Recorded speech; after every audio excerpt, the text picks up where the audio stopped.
In this video, I will show you how to make 4 watercolor and gouache paintings, turn them into patterns on Photoshop, and then I will show you how to upload and sell them on Society6. And all of this was inspired by a canceled summer vacation. And I'll take you each step of the way so you can do it too.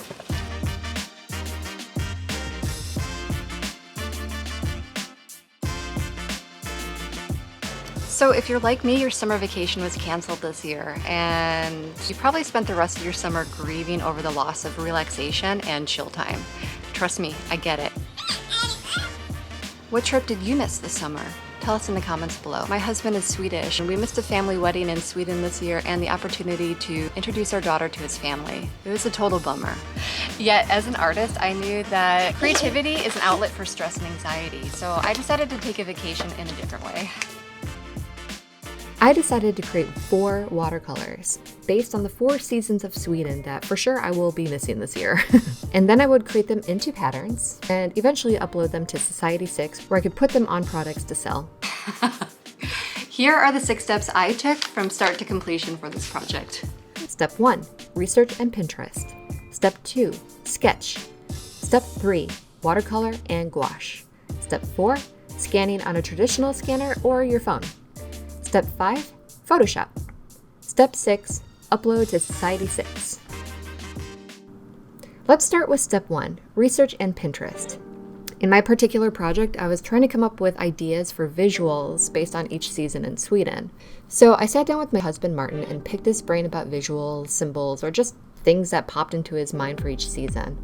I'm already a huge list maker, so this part was especially fun for me. Coming up with ideas started off pretty easy. Summer, you've got midsummer, the endless daylight, berries, flowers, and basically happiness. Fall was a little bit more challenging, yet still pretty straightforward. But winter, like summer, had a lot of traditions that were easy to capture in imagery. Then oddly enough, spring was quite challenging. So I originally thought florals for spring. Florals for spring. Groundbreaking. Yet, Martin and his brother both stated that it's not really all that warm during the springtime, and flowers usually don't show up until close to summer. Yet one tradition they both talked about was Valborgsmässoafton. Yeah, that one. Which is when every year a huge festival is thrown where large bonfires are lit to ward off evil spirits and witches. It all sounded pretty metal to me, but thought it might be fun to use this as my inspiration for spring. This ended up being one of my favorite designs. Why am I sharing this with you? Well, because it's good to be bold. And sometimes by trying something new and groundbreaking, you end up surprising yourself with the results. And that's always a good thing. After you've fleshed out some of your ideas, go onto Pinterest and try to find some visuals that match some of your ideas. While doing this, you may even come up with some more ideas based on the recommended photos below. Eventually, these photos are going to be used as reference photos to help come up with sketches and the watercolor gouache paintings when it's time. Yet, if you have more than one project like me, make sure to categorize each season or each category into its own folder. Let's move on to step 2, sketching. So I would say that sketching is probably the most important part of the whole project. Have you ever heard that quote by Ben Franklin? By failing to prepare, you are preparing to fail. It's a little harsh, but it's absolutely true. On watercolor paper, lightly sketch out 5 to 10 elements, symbols, and pictures you can use later on for your pattern. Make sure to clean up your work and pencil markings with an eraser before applying your paint because if you aren't aware, watercolor will seal your pencil markings on your paper. The next part of the process is watercolor and gouache. Watercolor is a transparent medium, and gouache is an opaque matte medium, so be sure to start with watercolor first and finish your details in gouache. If you make a mistake with your watercolor, don't worry too much. You can see here that I made a major mistake in my midsummer piece, and later it ended up becoming my favorite pattern. If you mess up a little, you can always paint a couple of alternate elements to add to your pattern. The great thing is that with a pattern, you are using multiple elements, so you do not necessarily have to include every single thing you created from the beginning. So chill out and move on with the rest of your pattern. If you're not sure which watercolor and gouache to use, first think about these 2 things. Are you someone that likes to mix your paint and develop your own color palette? If so, then get tube watercolors. If you're someone who likes a reliable color set ready to go, then pan watercolors would be great for you. Yet really, it's all about preference and budget. Either way, I will put a link below to the watercolors and gouaches that I use and love if you're looking for a good recommendation. In a pattern, I think it's beneficial to have superficial markings.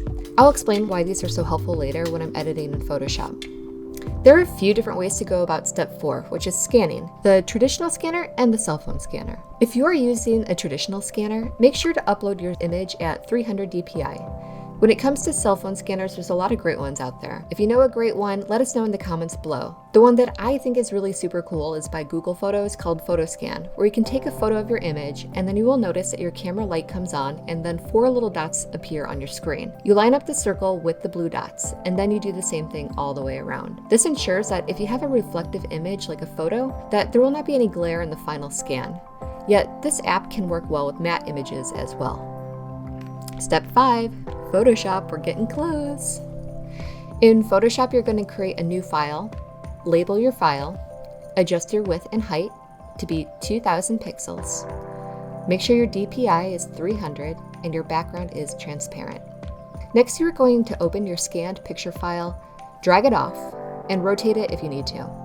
Then, using the quick selection tool or W on your keyboard, select your first image, switch to the Move tool or V on your keyboard, and then move the image into your blank workspace. All right, now go back. Before you do this step all over again, make sure to deselect the image you were just working on by pushing Ctrl D on your PC or Command D on Mac. You will start to notice that these are creating layers on your workspace page, which is great because then you can move things around, and if your layer is on top, then it appears to be on top of the layer below it. Okay, so make sure your elements are varied in size, shape, and angle. By doing this, your pattern will look more professional. Also, make sure that none of your images or your imagery touches the edges of the outside or the corners. You want everything to be in the middle. All right, after you've adjusted everything and you like how the pre-pattern looks at the moment, then you're going to duplicate all of your elements. So you just scroll to the top, click that one, push Shift, scroll down to your last element, and that should select all of them. And now we're going to duplicate it. And after you duplicate it, your first selection, you're going to want to merge all of these together. You are now going to hide all of the duplicated layers. Let me show you how. Now, on the left-hand side, you're going to notice that there's these little eye icons that you're going to click so that it will hide the layer, because we will not need them until after the next step, which is we need to offset our design in order to make it a repeating pattern. So what do I mean by this? Well, patterns need to appear seamless in all directions. At the moment, if we were to repeat what we just created, we'll have gaps on the outside. So, in order to correct this, we'll have to go up to Filter, Other, Offset. In Offset, you can move the adjustable bars to make sure your pattern shows up on all 4 corners of your design. Make sure Wraparound is selected. Now you can unhide your duplicate layers and fill in the gaps of the page. This is where I was talking about where it's really handy to have those superficial paint splotches because they do a great job of adding in small details in places where you have gaps. Another thing to think about is you can use those paint splotches as a background, like I did here with my winter scene. The whole background was actually created by enlarging and manipulating this one little paint splotch. And I think it did a great job of adding some beautiful texture to the background. It almost emulates snow. All right, so you filled everything in and it looks great. Before you turn this into a pattern, you must merge all of your layers one final time. Now it's time to turn this into a pattern. So go up to Edit, Define Pattern, and then name the pattern.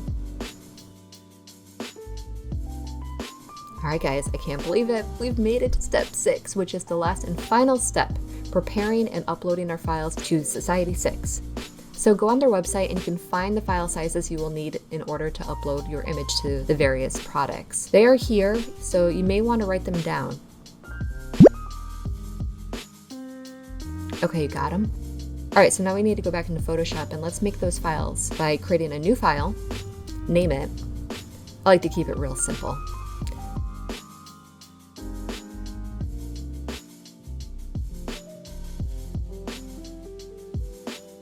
And then load our pre-made pattern by going up to Edit, Fill, find your pattern, and then voila.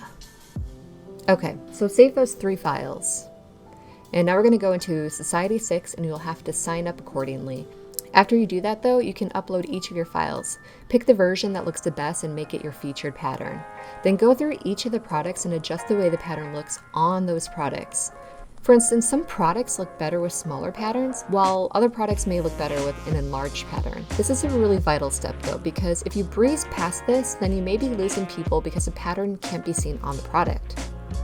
After you modify your products, Society6 will ask if you want these pre-made modifications on their other products, which is super helpful. All of my products can be found with the links below if you are interested. Phew, that's it. All right, now it's your turn. Are you ready? You feel ready? You're gonna do great. So if you wanna share anything that you've created, make sure you tag us with the link Gouache Pattern Art. Okay, now go grab your art materials and get cracking. If you like these videos, please subscribe, like, and support us on our Patreon page, Portrait of an Artist Mom. Welcome to the family.